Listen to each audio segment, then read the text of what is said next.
পেছনে যান, এই যে মাঝখানে যান। আপনারা ঘুরে যান। মনের তাড়াতাড়ি বুম বুম। আসিফ স্যার আপনি থাকেন। এটা ওসি শোনেন, এই থানা তো ওসির না, এটা বাংলাদেশের মানুষের। আমরা বাংলাদেশের মানুষ, আমরা থানা ঢুকতে পারবো না কেন? ঢাকা বিশ্ববিদ্যালয়ের শিক্ষকরা বাইরে দাঁড়িয়ে থেকে কথা বলবে না আপনার সাথে? আপনারা দরজা খোলেন, আমরা কয়েকজন যাব। আমাদের ছাত্র ভেতরে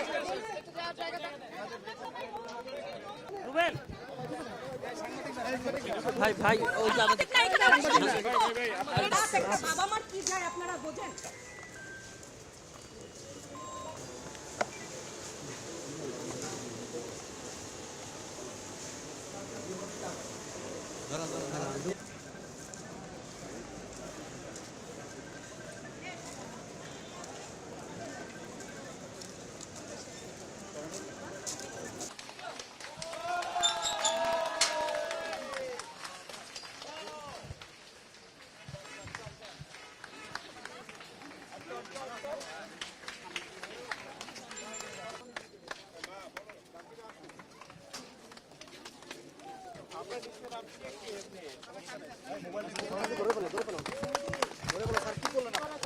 আমার গায়ে হাত তোলা হয় না, কিন্তু আমাকে কালকে দুপুরের পর থেকে আমাকে কারোর সাথে যোগাযোগ করতে দেয় না।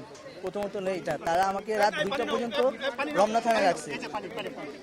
রমনা থানায় রাখছে, সেখান থেকে তারা আমাকে ডিএমসিতে রাতের বেলা, রাতের অন্ধকারে নিয়ে গেছে। নিয়ে যে সেখানে মানে কারোর সাথে কোনো কথা বলার যোগাযোগ মানে সুযোগ রাখে নাই।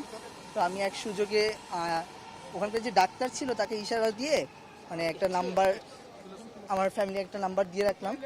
তারপরে আমাকে এখানে নিয়ে আসা হয়। সেখান থেকে আমি যে এখান থেকে বের হয়ে আসতে পারছি, এটাই অনেক বেশি। টিচারদের কিছু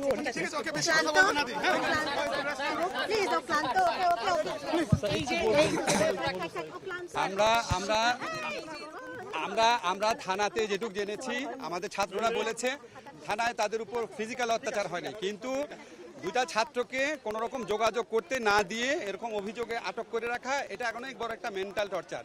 তো আমরা মনে করি যারা গুলি করে, যারা মানুষ মারে, তাদেরকে পুলিশ গ্রেফতার করতে পারে না, যারা আক্রান্ত হয় তাদেরকে পুলিশ গ্রেফতার করে। এটাই হয়ে গেছে বাংলাদেশের চেহারা, এটাই দুঃখজনক।